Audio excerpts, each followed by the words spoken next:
নরসিংদীর মাধবদীতে শুক্রবার শক্তিশালী ভূমিকম্পের পর শনিবার সকাল 10:36 ও সন্ধ্যা 6:06 আরও দুইবার ভূমিকম্প অনুভূত হয়েছে। জনবহুল এলাকাগুলোর ঝুঁকি কমাতে নেওয়া বিভিন্ন প্রকল্প ও পরিকল্পনার কথা থাকলেও বেশিরভাগই বাস্তবায়ন হয়নি। এ পরিস্থিতিতে আলোচনায় এসেছে বিশ্বের সবচেয়ে ঝুঁকিপূর্ণ শহরগুলোর তালিকাভুক্ত ঢাকা শহরের প্রস্তুতি। কারণ আর্থ অবজারভেটরি সেন্টারের প্রতিবেদনে বলা হয়েছে ইন্ডিয়ান, ইউরোপিয়ান ও বার্মা এই তিনটি টেকটনিক প্লেটের সংযোগস্থলে অবস্থান করছে বাংলাদেশ।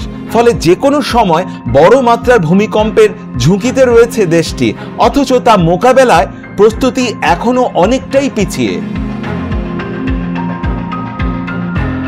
বিশেষজ্ঞরা বলছেন ভূমিকম্পের কোনো নির্ভরযোগ্য পূর্বাভাস ব্যবস্থা নেই। পুরনো ভবন, অপরিকল্পিত নির্মাণ এবং বিল্ডিং কোড অমান্য করে ভবন তৈরির প্রবণতা ভূমিকম্পের ঝুঁকি আরো বাড়িয়ে তুলছে।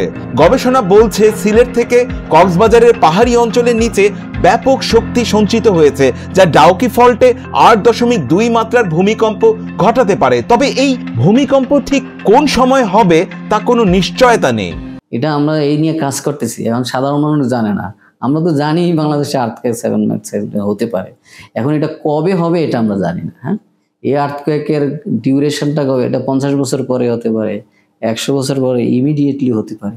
এই জন্য আমাদের যেহেতু হচ্ছে না, এই জন্য আমাদের প্রিপারেশনের সময়টা আছে, আমরা প্রিপারেশন নিতে কিন্তু এই সময়টা আমরা নষ্ট করতেছি। মার্কিন ভূতাত্ত্বিক জরিপ সংস্থা USGS শুক্রবারের ভূমিকম্পটিকে কমলা সতর্কতা স্তরে স্থান দিয়েছে, যা উল্লেখযোগ্য প্রাণহানির সম্ভাবনা নির্দেশ করে। বিশেষজ্ঞরা ব্যাখ্যা করেন ভূমিকম্পের সময় মাটির কাঁপুনির একটি নির্দিষ্ট ফ্রিকোয়েন্সি থাকে এবং ভবনেরও নিজস্ব দোলন ফ্রিকোয়েন্সি রয়েছে।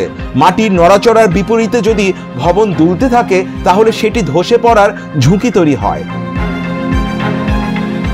পৃথিবীর ভূপৃষ্ঠ নানা টেকটনিক প্লেট দিয়ে গঠিত, যা নিচের নরম স্তরের ওপর ভাসমান। বড় 7টি প্লেট সহ অসংখ্য সাবপ্লেট রয়েছে। এগুলো নড়াচড়া করলে বা একটি আরেকটিকে ধাক্কা দিলে ভূপৃষ্ঠে কম্পন সৃষ্টি হয়, যা ভূমিকম্প নামে পরিচিত। প্লেটগুলোর সংযোগস্থল বা ভাঙ্গন অংশকে বলা হয় ফল্ট লাইন। এটা পৃথিবীর যে প্লেটের মুভমেন্ট, আমরা যেহেতু প্লেট বাউন্ডারির কাছে, এই প্লেট বাউন্ডারির এই কাছে থাকাতেই এখানে আর্থকুয়েক হয়। যেখানে প্লেট বাউন্ডারি নাই ওইখানে আর্থকুয়েক কিন্তু কম হয়, ওইখানে ছোট ছোট ফল্ট থাকে, ওইখানে আর্থকুয়েক ছোট ছোট হয়। আর প্লেট বাউন্ডারি হলে ফল্টগুলো ওইখানে বড় বড় থাকে।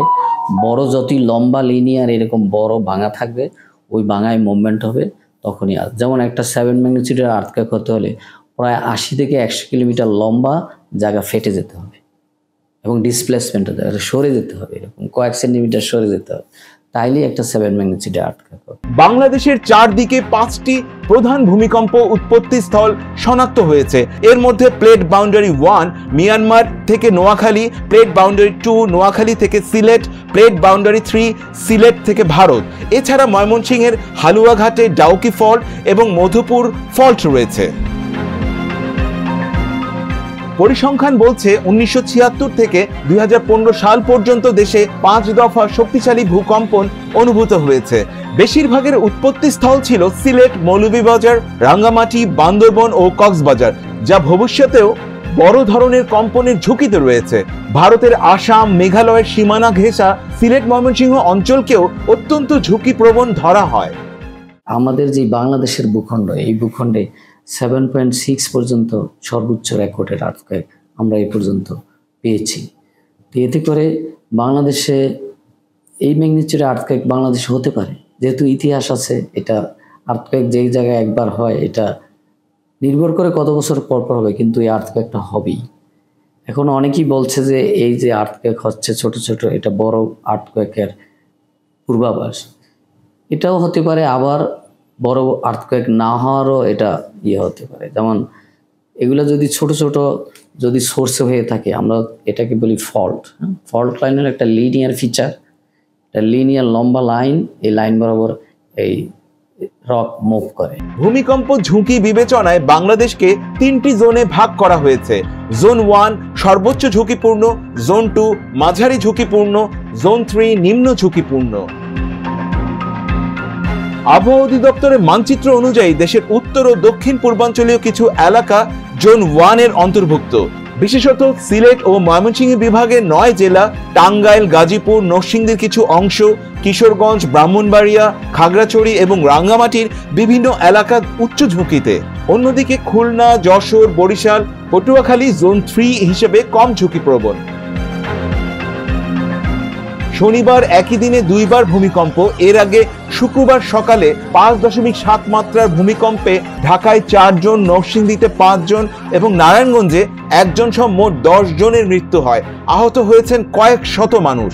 আসলে কতটা প্রস্তুত বাংলাদেশ? ভূমিকম্পে ঝুঁকি বাড়ছে, পরপর কম্পনে উদ্বেগ। প্রাকৃতিক বিপর্যয় ঠেকানো না গেলেও ক্ষতি কমানোর প্রস্তুতি এখনই না নিলে বড় ধরনের দুর্যোগ সামনে অপেক্ষা করতে পারে। মিনহাজ রহমান, ডেস্ক রিপোর্ট, নয়া শতাব্দী।